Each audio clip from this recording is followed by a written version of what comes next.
ரெக்கையுள்ள குஞ்சு இது, கூடு ஒன்றும் தேவையில்லை. புத்தியுள்ள பிள்ளை இது, கெட்டு நிக்க போவதில்லை. தாயொருத்தி இருந்தா ஒரு தந்தை உண்டு கேளம்மா. தந்தை ஒண்ணு இருந்தா பெத்த பாட்டி இன்றி போகுமா? தெருவோரம் கிடந்தும் அனாதை இல்லை. உறவென்னை வெறுத்தால் தினம் தருவேன் தொல்லை.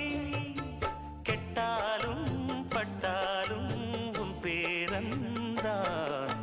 என்னடி ஞான பெண்ணே, உண்மை சொல்லடி ஞான பெண்ணே.